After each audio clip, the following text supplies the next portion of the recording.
that become solutions to the world's most pressing concerns. Innovation and creativity are the sparks that ignite to transform lives and society, and these need space to grow.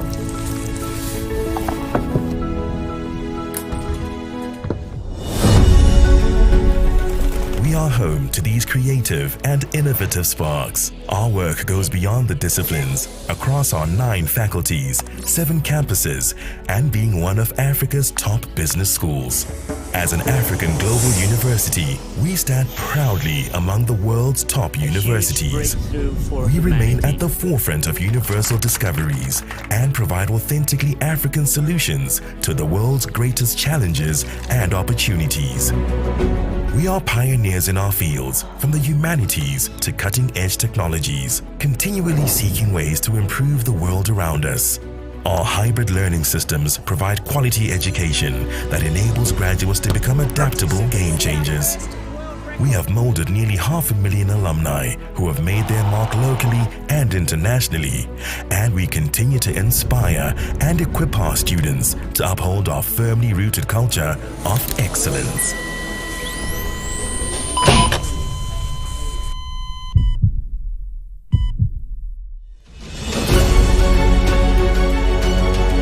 At the heart of what we do is our people. They are creative, critical thinkers who can shape society for the better. Because that is how we teach, learn, innovate, impact, and live. We are the University of Pretoria.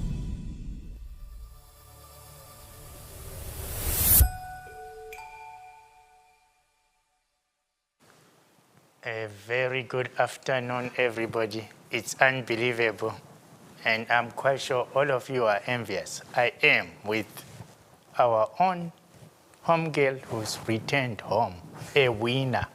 This is Miss South Africa. Home girl, I love that. Thank you so much. Yeah, I'm so excited to be back home today. Yes, and you only graduated in May. You are Miss South Africa. This is your year. Yeah, this is my year. Yes. Degree, it's been amazing. Job in investment management. Miss South Africa. Yeah. What next? What next? I remember when the year started, I told my family that the theme for me this year is celebrate. Yeah. And so I made sure that in every, season of this year, I'm going to be celebrating. So it was the graduation, the job, Miss South Africa, and now I'm working on my preparation to Miss Universe. Mm-hmm. And just being able to represent South Africa on an international stage, it's still so surreal that I get to do that, but I can't wait to show the universe what South Africans are made of. It will happen. I'm dead certain about that. Absolutely. You're just a winner. It's in your DNA. It's in my DNA. Thank you. Thank you so much. You forgot something about celebration. Being at the only television station owned by the VC at UP, the top university. I forgot to add that. It's a minor. A bonus to my celebrations. Yeah. Absolutely. So let's talk about also all of these things you plan to do. So you recently launched your education advocacy campaign, Ed Unite. I like that, which focuses on eradicating inequality, a big issue in South Africa, a pandemic in its own right. Yeah. Especially in South African schools. Tell us about Ed Unite and where your passion for tackling inequality in education comes from. So I think our stories are what make us powerful. And I'm so happy that today I get to share a bit of my story. And that is a story of a young girl who got to experience 2 different worlds in one country. And in my one world, there was advancement, holistic development. Meanwhile, in my other world, there was, lack of resources and little to no access to technology. And so I think that having experienced both worlds has really put me in that position to bring the 2 worlds together. I was raised in the rural village of Gabaza, but I actually was fortunate enough to attend schools in the towns. I had to drive like an hour to get to school every day. And so just through that, I got to see that in my schools, there were motivational speakers coming to tell us about the importance of education. We had access to information, we had the resources we needed. And what I saw when I was back at home, I saw that there was a huge disparity between what was happening there and the schools in the village. And so for me, it's so important important to ensure that every child is given the opportunity to foster their talents and their skills, you know, because at the end of the day, it is through education that they can break out of that generational cycle of poverty. And through EduNite as well, we have conversations, because I think that we need to have conversations about sexual health, mental health, everything that affects the youth. It's so important to talk about, so that we stay connected as well to the actual problem and don't go around being busy without actually solving the problem. So EduNite serves as the middleman between the schools that have the need, as well as the corporates that are willing to partner with us for this type of a project. And I want to partner with corporates and universities, so I'm sure there's somewhere where we can collaborate as well. Absolutely, absolutely. So we launched something called Pre-University Academy at the University of Pretoria. It seeks to do exactly that. Amazing. Work with schools in basic education principles. Yes. Make sure that, you know, as you know, too many people don't get the education to be admitted to university, yes. or even when they get the points, they're not well prepared for university. Exactly. So a pre-university academy is my EduNite. So we are real partners. Yeah, I think we can really partner up with that, and I love how it tackles both sides, you know, looking at making sure that they are prepared for that transition, because it's a big jump. We don't only want to get them into the university spaces, but also to ensure that they are well equipped to thrive in that space, and that is so important. Yeah, and one of our strategic goals, we have a new strategic plan now called Destination 2026 and Beyond.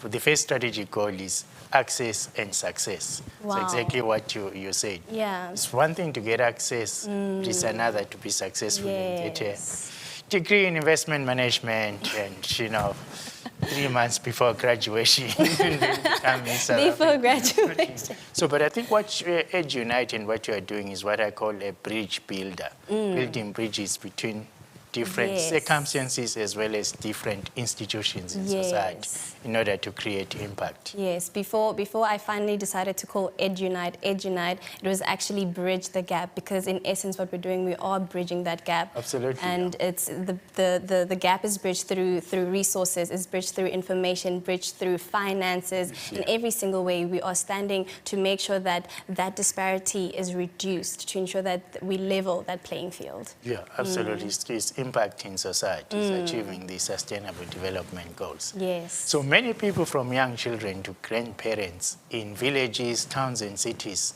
across South Africa, look up to you as a role model for the future of the country. What is your message to any person out there who's struggling, who's losing the faith and perhaps needs a helping hand? It's such an honor, actually, to be considered a role model for South Africa. And I know that there are so many other young people who are just as passionate like I am, and also who are innovative. And I think it can be frustrating when you have so many dreams and so many aspirations, but you feel like they are way out of reach.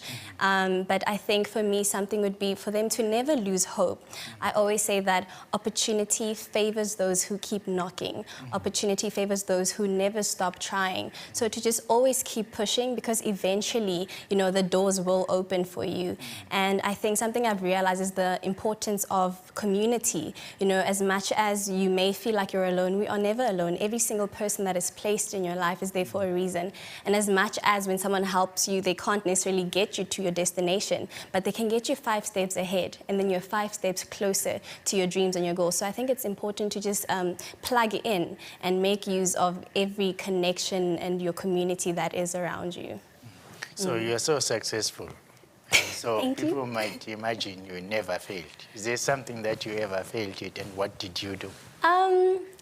I would consider my journey to university was a bit challenging because when I applied to go into the university, I actually wanted to do a BCom in economics, because that's really where my passion lied, in economics, and investments came in after that, because I saw that there's so much of that as well in the BCom investment degree.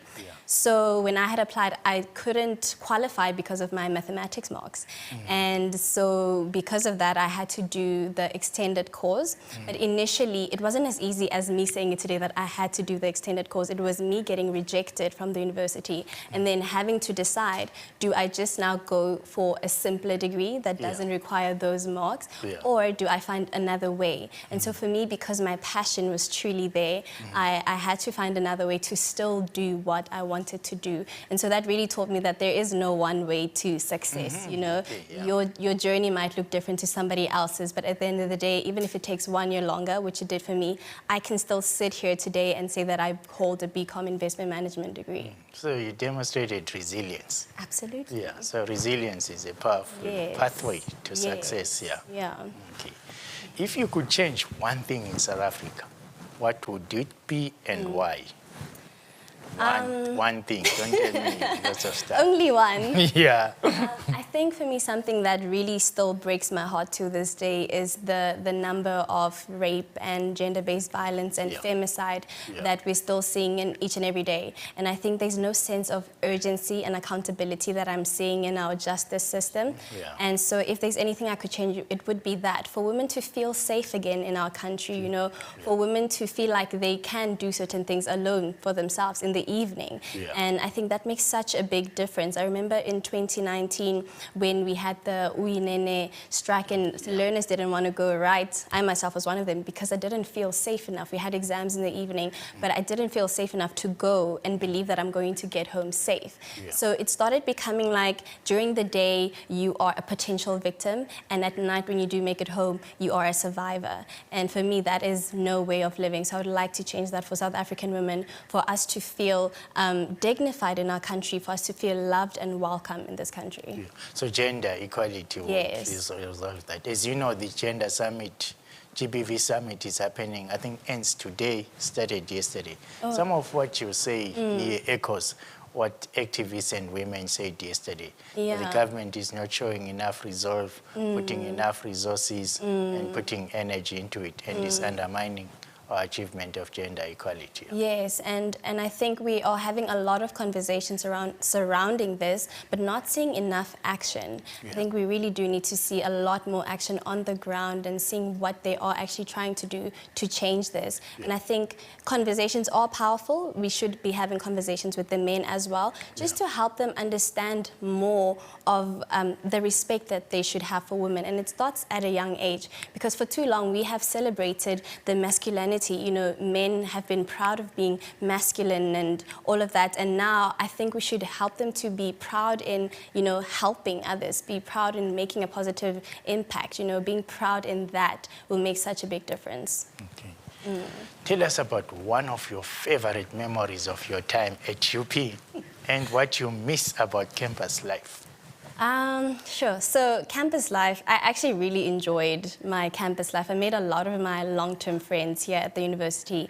So when I started here, a lot of my friends went to like Stellenbosch, the University of Free State. So I started off newly. They made wrong decisions, right? Yeah. Well, we will not talk about it right now, but I agree.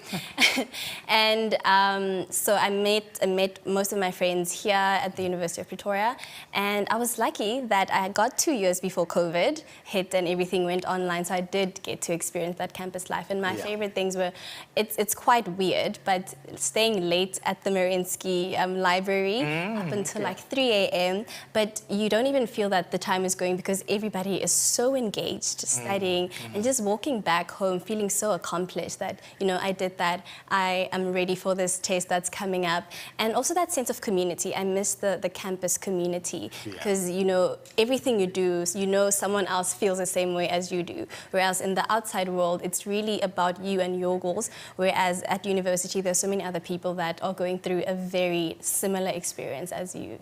I like what you, when I was a student, you know what where I spend most of my time, in the library. You have to, and that's people how you used make it to out. say, if you want to find him, go to the library.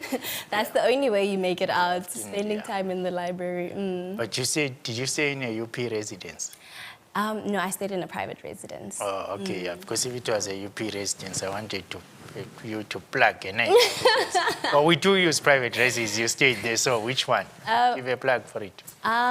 Sure. Did you like it? I wasn't too familiar with the residences, but I was a part of the EC for commerce, so that was also a fun experience. You know, that's where I also realized that I really like being in leadership and just seeing what the little that I do can do in somebody else's life. So I love that UP creates those type of opportunities to be in committees, to be a mentor. It really helps you and it benefits you when you go into like a working space.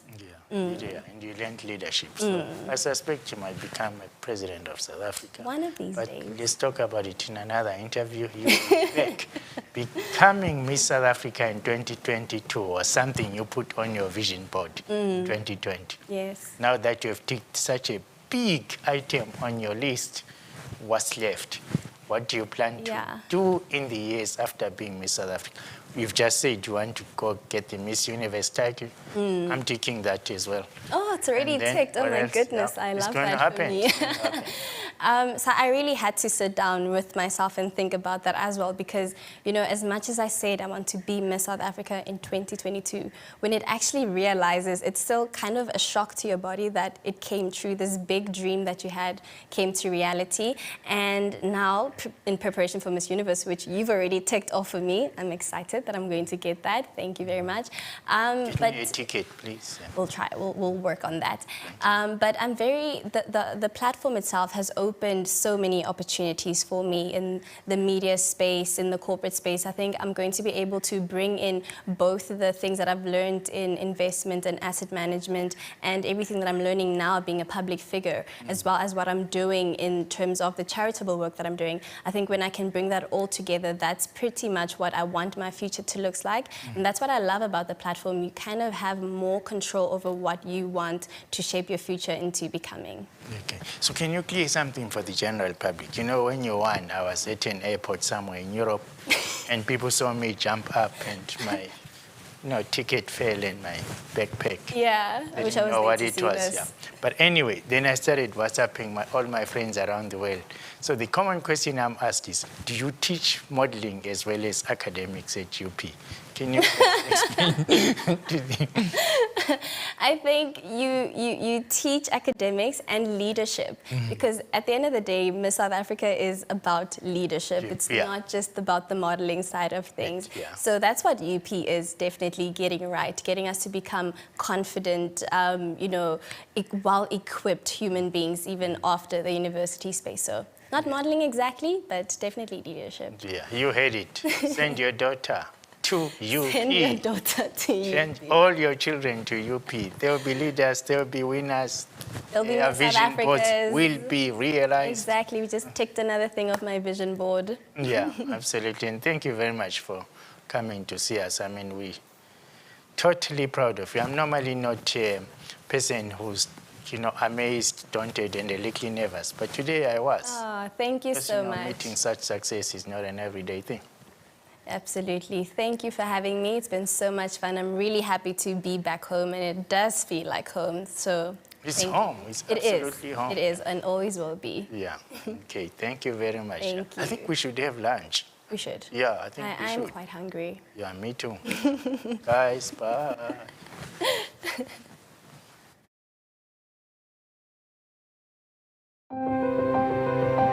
For some universities, alumni are their former students. But as an alumnus of the University of Pretoria, you're part of our family from the moment you start your journey with us. The pathway that you follow on your journey at UP is paved with striving for excellence, perseverance, adaptability, getting it right the first time, and reaching the finish line. UP is home to many of South Africa's shining stars. You're part of this family. A family that knows the value of hard work, integrity, passion, creativity, and innovation. You're always able to come back home and reconnect with your family all around the world. The UP Alumni Connect app gives you unique access to opportunities like mentorships, careers, and invitations to selected events. Reconnect with us. Keep in touch. Be proud of your home and your family, and continue to make a difference.